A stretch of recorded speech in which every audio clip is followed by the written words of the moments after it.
두려움과 믿음. 나는 무난한 유년을 보냈다. 자식들은 귀중하다는 어머니의 신념에 아버지의 무시무시한 경계심이 보태졌다. 그는 모든 것에서 위험을 보았기에 늘 재난이 눈앞에 있었다.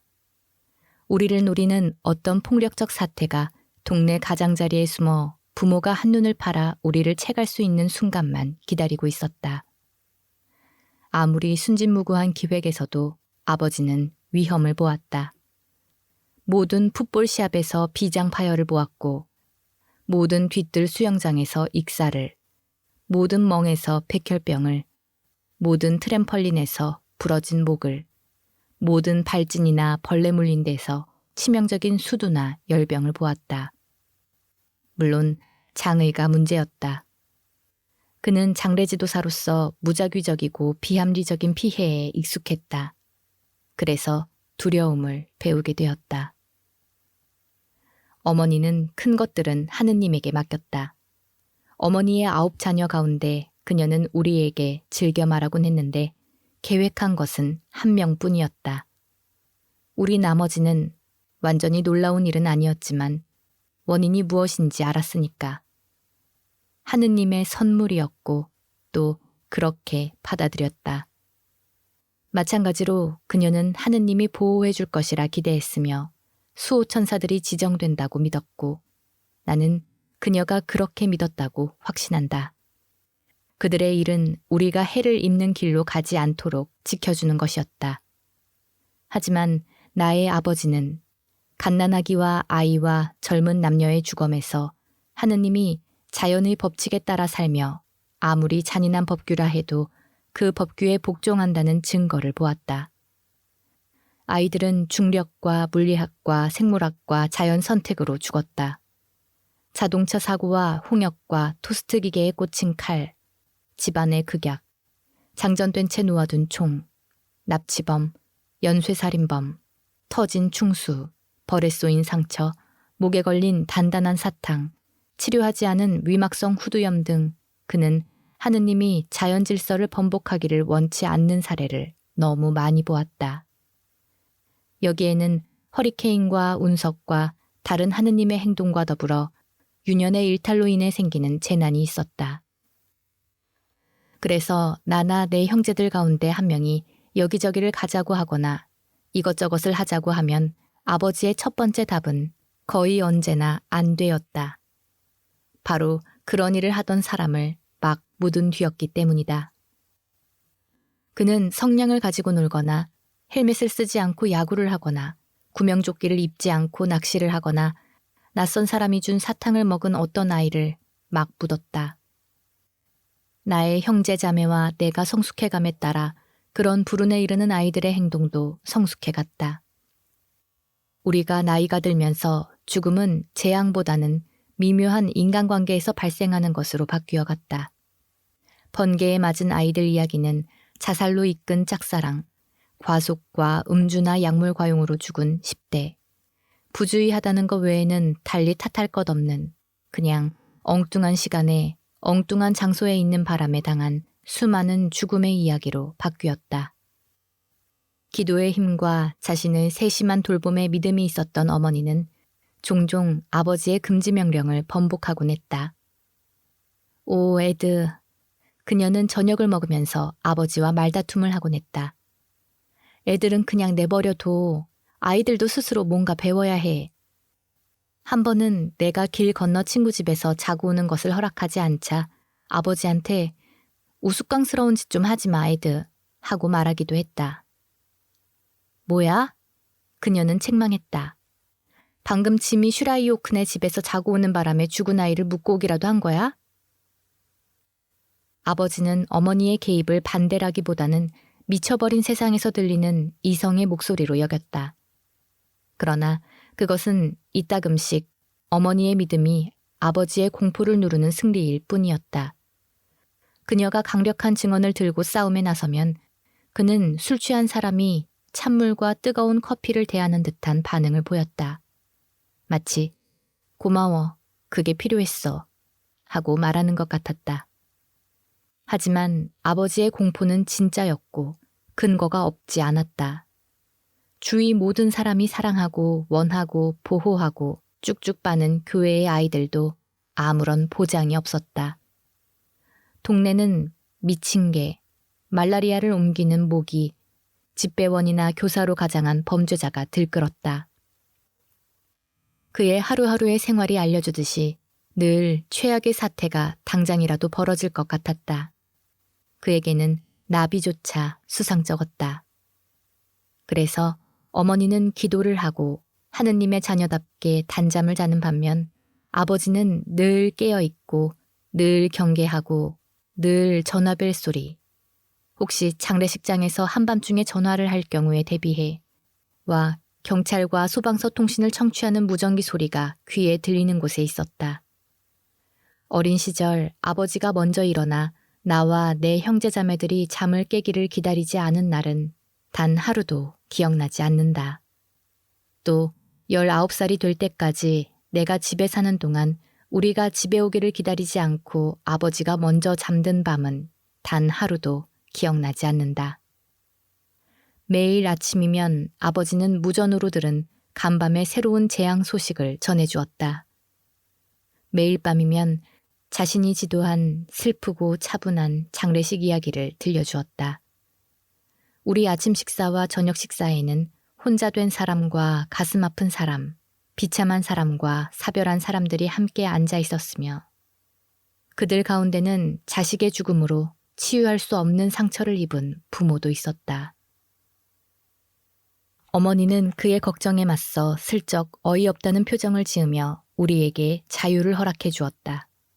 결국 우리는 정식 야구를 하고 캠핑을 가고 혼자 낚시를 하고 차를 몰고 데이트를 하고 스키를 타고 당좌 예금 계좌를 열고 다른 일상적이고 발달에 도움이 되는 모험을 하는 것을 허락받았다. 어머니의 믿음이 아버지의 공포가 만든 산을 움직였다. 놔도 어머니는 말하곤 했다. 하느님께 맡겨. 한 번은 심지어 형 댄 대신 아버지와 싸워 이겨서 비비건을 갖게 해주었다. 그는 곧 그 총을 자기보다 어린 형제자매에게 겨누었고 우리가 철모와 가죽 재킷 차림으로 잇은 공원을 가로질러 뛰게 한 다음 사격 연습을 했다. 현재 그는 육군 대령이며 우리 나머지는 총을 무서워한다. 어머니는 무관심한 것이 아니라 삶과 죽음의 일을 하늘에 계신 하느님에게 맡겼다.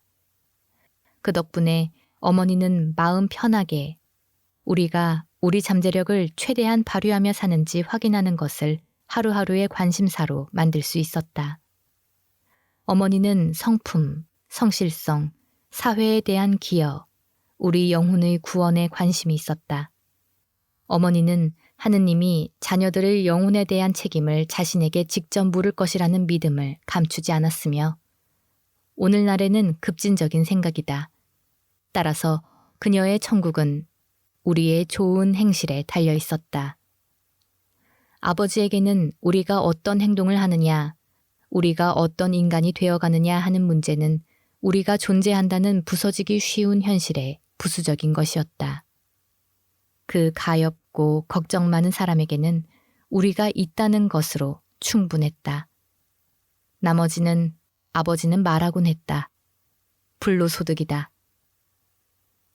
물론 아슬아슬한 일들이 있었다. 흔한 독감, 수두, 홍역 뒤에 우리는 1960년대와 70년대에 10대로 진입했다. 펫은 술집에서 싸우다가 불시에 머리를 맥주병으로 맞았고 병이 깨졌다. 에디는 차를 몰다 차가 다리에서 벗어나 강둑에 박혔지만 말짱하게 걸어 나왔다. 그는 부모에게 음주운전을 한 것으로 보이는 다른 차가 자기를 길에서 몰아냈다고 말했다. 우리끼리는 그것을 에디의 체퍼퀴딕이라고 불렀는데 우리의 형제가 맥주와 코카인을 좋아한다는 것은 우리만 아는 비밀이었기 때문이다.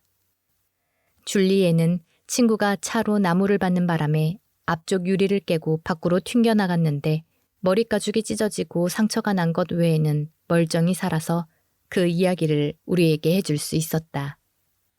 브리지드는 어느 날 밤 독한 술과 함께 약을 너무 많이 먹었는데 동기가 무엇인지는 오랫동안 수수께끼였고 오직 어머니만 알았다. 나는 대학 3학년 때 3층 비상구에서 떨어져 라틴어로 뭐라고 부르는 뼈 몇 개를 부러뜨리고 골반골절을 당하고 척추 3개가 압착되었지만 의식은 말짱했다. 영문과 교수이자 스승인 시인 마이클 해퍼넌이 먼저 아래로 내려와 내가 떨어진 곳으로 나왔다. 나는 약간 어리둥절한 표정으로 숨을 헐떡이고 있었던 모양이다. 머리를 부딪혔어? 그는 내가 살아있다는 것을 확인한 뒤 계속 그 질문을 했다. 오늘이 무슨 요일이야? 미국 대통령이 누구야? 나는 그에게 뇌손상을 입지 않았다는 것을 보여주기 위해 제2 엘프리드 푸르프록의 연가를 읊었다. 나중에 듣기로는 감동적인 암송이었는데 다만 화자가 나는 늙어가고 나는 늙어가고 나는 늙어가고 나는 늙어가고 바지 밑단을 접어입게 될 거야 하고 말하는 이행 연구를 지나갈 때 트림을 한 게 흠이었다는 이야기를 들었다. 그런 뒤에 나는 토했는데 추락 때문이 아니라 내 목숨을 구해주었다는 명예를 얻은 J.W. 덴트 법원 때문이었다. 추론에 따르면 나는 켄터키 사워메시를 양껏 들이킨 덕분에 몸이 유연해져 영구적 손상을 면했다. 병원에서 눈을 떴을 때 아버지의 얼굴이 보였는데 그 표정은 평생 잊지 못한다. 분노와 안도로 일그러진 얼굴은 자신과 전쟁을 벌이고 있었다. 또 나와 함께 병원까지 온 친구들, 함께 놀던 사람들이 만들어낸 동물원 같은 광경에도 놀라고 있었다. 해퍼넌 교수는 트위드와 버튼다운 차림으로 정직한 시민인 척 꾸밀 수 있었지만 물리학과 비교 종교학을 공부하고 학기 대부분의 시간에 캠퍼스 변두리 어딘가에서 살며 학생회관에서 음식 찌꺼기를 뒤져먹는 월트 휴스턴은 그렇지 못했다. 다량의 카페인을 섭취한 뒤 블랙커피를 몇 단지 마신 뒤 담배 한 상자를 다 먹어치웠다. 징병 신체 검사에서 떨어지는 데 성공한 마일스 로렌첸도 마찬가지였다. 나중에 마일스는 마리화나 불법 소지로 감옥에서 힘든 시절을 보냈으나 석방 한 달 뒤 마리화나 소지는 $20 벌금형으로 받는 경범죄로 바뀌었다. 더 심한 경우는 글렌 월슨으로 그는 맥주 6팩을 마신 뒤에 유일하게 하는 말이 늘 극단적이야 이 사람아 였는데 이렇다 할 이유도 없이 전혀 어울리지 않는 상황에서 그 말을 하곤 했다. 해로울 것 없는 술꾼과 아무 일도 안 하는 사람들. 아버지는 내가 고른 친구들을 수상쩍게 바라보았다. 어머니는 내가 죽지 않은 것을 하느님께 감사하고 나를 물끄러미 응시했는데 꽤나 연습을 한 것 같은 눈길이었다. 사랑하는 사람의 취한 상태를 마주하며 오랜 고난을 겪은 사람의 차가운 눈길이었다. 아버지는 그 전해에 술을 끊고 금주협회에 가입하여 모임에 나가기 시작했다. 형제들과 나는 약간 놀랐다. 전에 아버지가 술에 취한 것을 본 적이 없었기 때문이다. 나는 그 전에 이모가 큰 소리로 아버지가 술 마시는 것을 불평하는 말을 들은 적이 있었다. 아마 6이나 8살 때였을 것이다. 나는 다음 블록에 있는 팻 이모네 집까지 행진해가 들어가자마자 아버지는 술꾼이 아니라고 말했다. 한 번은 할아버지가 죽은 뒤에 크리스마스에 아버지와 어머니가 늦게 집에 오는 소리를 들었다. 아버지가 약간의 소리를 지르고 있었다. 나는 슬픔 때문이라고 생각했다. 아버지는 의사를 부르라고 고집을 부렸다. 심장마비가 오고 있다는 것이었다. 의사는 내 생각에는 아버지를 편들어 주려고 마치 술 이외에 다른 문제가 있는 것처럼 행동했다. 어쨌든 내가 발코니에서 다이빙을 했을 때 아버지는 1년의 금주 경험을 확보하고 있었기에 내가 술에 취했다는 걸 모를 리가 없었다. 그러나 아버지는 저주 대신 축복을 보았다. 아들이 좀 망가지기는 했지만 술이 가능하고 여전히 살아있었던 것이다.